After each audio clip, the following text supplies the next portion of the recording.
So we know that there's a digital skills gap across the UK, as well as a gender imbalance in the digital and IT sector for women of all ages, particularly those leaving secondary school and seeking higher education. There's actually 27% of women seeking higher education in technology compared to 62% of men, and only 3% of women city technology as their first choice when leaving secondary school for higher education. So to address the digital skills gap, we actually need to encourage all women in technology roles through education systems to future-proof businesses.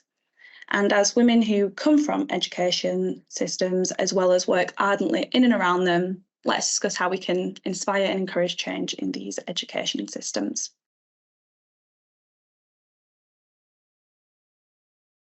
So from Tech She Can's point of view, obviously we're an independent charity. We focus really on the inspirational piece. So inspiring children, teachers and parents with free resources, completely free, and with real life role models in the classroom to be curious about the technology that they see and use every day, and then to think about the roles behind them, and then to make visible those pathways into those roles, change perceptions really. I guess the question for me is, it's not just really like who, but also how and where that happens. So our free schools program Tech We Can is called Tech We Can, the charity is Tech She Can, and I think that's quite important for this question, in that we see boys and girls being educated, informed and inspired about tech roles together rather than separate them out. I mean, all sorts of practicalities about why you wouldn't do that in the classroom, but also like men are one half of the solution here. You know, they're future employees and colleagues and employers and peers as well. And so those boys in the classroom will eventually become men. So we're working with the boys and the girls in the classrooms across the UK, directly reached about 40,000 to date, so that we bring the boys along as well. So I think it's both boys and girls. And then in terms of like career stage, both men and women, so all parts of our organisation, we have lots of male allies that totally get this and totally committed to this. Our member organisations, we've got about 250 of them, and they span 40 sectors. So it's not just the tech sector, it's, you know, across all organisations that have tech roles sitting within them, and they totally get like the demand and the urgency and the fact that the UK's tech critical skills gap could be solved today if we had the same number of women as men. So I think there's a role for lots of organisations to play, public and private sector, and also third sector and charitable organisations. Whether it be through a first step, and T levels are very early in their life, but through placements, and as placements get better on that programme, that people can actually, or those doing them can feel what those roles are actually like. And then if you take it to the next step of an apprenticeship, it's actually, there can be nothing richer than learning in a structured way, but learning on the job, applying those skills straight away. Vocational pathway is the opportunity to be working alongside people. So you can learn so much in an academic, but if you're working alongside, you're learning from your line manager and your peers and your colleagues, other apprentices, customers, from your supply chain. It is an experience that is going to be incredibly broad compared to learning in a classroom. So I think it just gives huge amounts of opportunity for somebody to really understand the role and excel in it. Being able to learn from others, and actually in a vocational pathway, you might be going on to an apprenticeship programme, and not that it's always about having women role models, but you're more likely to have, other women in the workplace that are either doing a similar role to you, or maybe they're not, they're in HR or they're in accounting or they're in sales, but you can kind of build that confidence because there will be, other women that you can identify with and, get to know and be there as a mentor and a support, which maybe you're less likely to have on an academic and a kind of traditional academic pathway. I feel like it's not either or. It's not, vocational versus academic. There's moments in your life when one individual might do both, but at different times. Or there's moments when it might be right just to take the vocational pathway maybe early career stage, or maybe as a pivoter or a returner or a senior leader. And I feel like there needs to be as many pathways as possible, but visibly, clearly signposted, easily navigable, all of those things. But there needs to be alternatives, so it's not just a pathway. And having that range that are visible and accessible at different stages of particularly of a woman's career span. Internally we call this moments that matter. So at every moment that matters in a woman's career, there's a particular intervention or a programme they can access in all roles at all levels. Yeah, I think that's a good point in terms of that different things at different points of people's career, because actually the other thing going into that vocational pathway or doing an apprenticeship can do by giving someone confidence is thinking, well, actually, I can do a degree now. I can go into higher education. I didn't feel I could. And you mentioned, it's been mentioned a number of times, role models. I was speaking to a colleague before I came onto this webinar, and he was telling me about a chat that he had with someone last week who said they're not role models, they're real models. And that's about, in other words, it's not something so aspirational that you think, oh, I can't get there. It's about something that you think, I can do this, and that's something I can achieve. That really helps in terms of the opportunity for apprenticeships. That does get you into the workplace, and you can actually feel that you can take something like that on and progress quickly. And of course, you can combine both now as well, in terms of degree apprenticeships. So some of our biggest programs are, level 6 digital technology solutions. So you get, wonderful exposure and experience in the workplace, but you are also coming out with a degree, and then moving on and doing master's levels degrees at level 7 as well in things like data and AI. What we're thinking about is how you might wrap a package of support around a manager that is hosting an apprentice, so that the apprentice gets an experience and they get helped to understand the cultural, the organisational culture, the organisational structure, all of those things. But at the same time, the manager that is responsible for hosting and developing them is equipped to be able to actually retain them. We want people to finish those programmes because that's going to support progression onto other areas.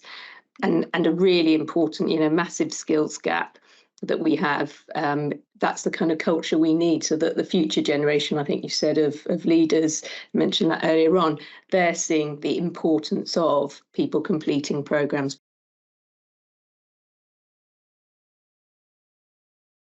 The amount of work that, providers and, charities such as Textually Can and working with, the BCS, for example, and endpoint assessment organisations, I do think we're doing a really good collective effort to try and fly the flag for apprenticeships and make them inclusive. So I know my team, we've got a really wonderful team of recruitment experts that, are tasked with finding young people that want to go into tech vacancies. And they're doing lots and lots of work, going to big career events, going into schools, particularly targeting women's schools as well. So going to all girls schools and, talking about the opportunities that are there. I've gone into schools myself to talk about degree apprenticeships. So I actually do think that as a sector, we do a really good job at trying to promote the value of apprenticeship. It's better than ever before. I think apprenticeships are being championed. I think that what we also need to ask ourselves is why we have to keep championing apprenticeships like that, because it needs to be a day where people just go, oh yeah, GCSE or apprenticeships, not, oh, you haven't achieved this in your GCSE, so you're going to do an apprenticeship. And I still hear that now, and that's not the case. Apprenticeship should be the first choice if it's the right thing for the individual.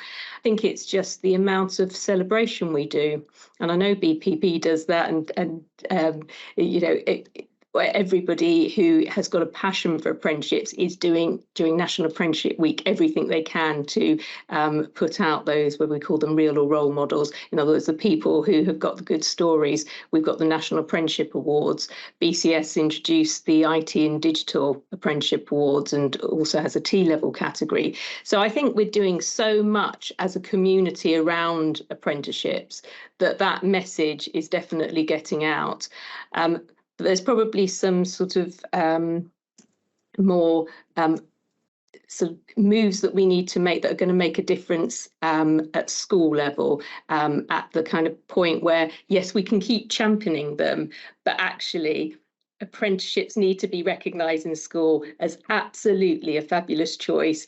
And where schools are at the moment, they're not always targeted in that way to do that. So there's some fundamentals that need to be addressed. As much as everyone around it can champion it, there needs to be a way to make sure that, just like T-levels, their results are announced on same day as A-levels, we need to get apprenticeships into that same position. At TechUCAN, we have these women-friendly apprenticeships, like I mentioned, where majority women cohorts, fully funded. And we did this pilot last year where we said to some of our much larger organisations, because we've got these 20 strategic partners that are, they're really quite big. We said to them, they've got lots of surplus levy, or waste levy as we like to call it. Mm-hmm. Would you like to donate some of your waste levy for some of our non-eligible levy organisations, so our charity and our SME members? And within about 3 weeks we had just over £1 million donated, and all of that, we don't take any of that, we just redirect it. All of that is now fully funding roughly 75 tech apprentices, mostly women, in organisations like Teach First, British Science Association, that wouldn't have access to that talent. So there's a piece to be done around making better use of funding and making pathways more visible. It's like we need both things to happen at the same time. But those that have the surplus levy are very willing to do this if there was a formal mechanism. And I think there's a real role for government to play, a leadership role here, where as well as having the levy, there's also a kind of, within that, there's an opt-out kind of ring fence pot where, unless you say so, this is going to be specifically funding, repurposed, redistributed, specifically funding tech talent for those that wouldn't otherwise have access to it. And then as a community of about 250 member organisations across those 40 sectors, we have this collective ambition. We're not there yet, but we have a collective ambition to achieve what we call zero waste, where as a like-minded community, there'll be no waste levy and it would all be redistributed amongst the membership, fully funding tech apprentices. So there's things that you could do, on a more local scale, things that you could do to influence change. There's sort of like practical things you can do as well, as if you're an apprenticeship provider. So when we partner with skills providers, we're really clear we want the apprentices to have that job security up front. So from like day one of them doing the apprenticeship, they know they've got a role afterwards. They don't then have to reapply at the end of the apprenticeship. And then there's loads of like practical things that, and I'm not sure quite where responsibility for this sits, but how do we make sure that women that do have caring responsibilities get properly paid while they're doing these apprenticeships, and that have access to the right childcare facilities as well to be able to do the apprenticeships, or have access to childcare facilities during leave periods if they're then going in to do these apprenticeships on the as well as a job or something. So there's lots of kind of practical considerations that really need to be worked through as well, and it needs a kind of systems approach. I think it's not just, there's a great apprenticeship pathway, you should do this course. There's a whole host of barriers around that, particularly if we're talking about attracting women at different points in their career span into the workplace.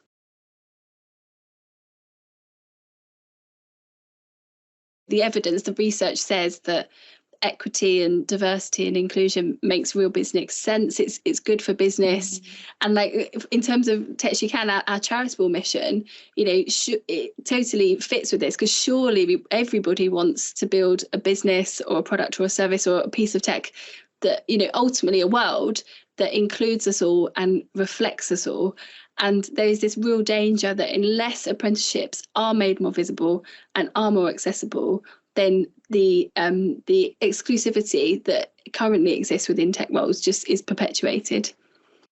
So I think of the amount of apprentices that we've assessed at BCS. We've recently celebrated 20,000 assessments. So that's 20,000 professionals out there who've got a message. And we said earlier on, it's not just about the women in tech, it's about men respecting that diversity as well. It's about everybody working in it to increase the diverse pipeline and support those who are already in the profession to progress. So I think if those apprentices can build on this. We're looking at a piece of work at the moment, which we're calling a force for good. We might develop that slightly, but in terms of how can those apprentices go back out, whether that be into schools, as you talked about, whether they get involved in the infrastructure of apprenticeships themselves. I know many support their training provider who help them get to the point that they needed to through that real work, additional enrichment. We have apprentices who are coming to us now saying, we'd like to be an endpoint assessor because I want to help others do what I was able to do. So after they've got a few years experience under their belt, that's something that they can do. So there's different ways of doing it, but actually it will be those apprentices and those people who have been through it who can really take that message out and encourage others, and it's giving them an infrastructure to be able to support that process. I think that's really important. The research says that now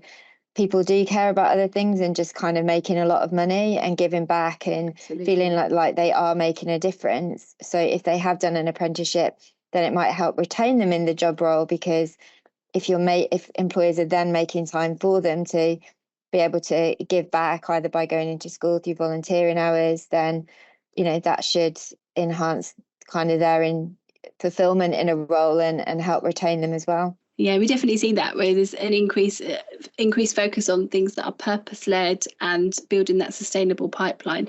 And our member base, so the 250 members include strategic partners like Google, Centrica, Credit Suisse, Deutsche Bank, Discover, Morgan Stanley, Nationwide, NatWest, PwC, Tesco, Unilever, UST, Zoopla. All these organisations, they are totally committed. They totally get it, because they're either donating levy or they're allowing all of their workforce to be trained as champions and releasing them to go into classrooms, or they're working with us to expand their apprenticeship of that, and they're totally in it for the long haul. So I feel like more collective working, like what we're seeing across Tech She Can, is really needed, and I obviously more of that is always good. Making those pathways more visible, like we said. Better use of funding, 3.3 billion of surplus, or we call waste levy, went back to Treasury in 2022. And then at the same time, you've got the critical tech skills gap, and you've got a gender imbalance where only 10% of leaders in tech are women. It doesn't make sense. So a real kind of systems approach I think is what is needed. To be looking to apply points to apprenticeships from the end of this year, and then enabling that sort of search and application piece from the following summer. So I think all of those things are absolutely in the right direction, and good news for apprenticeships and those people who are trying to support them.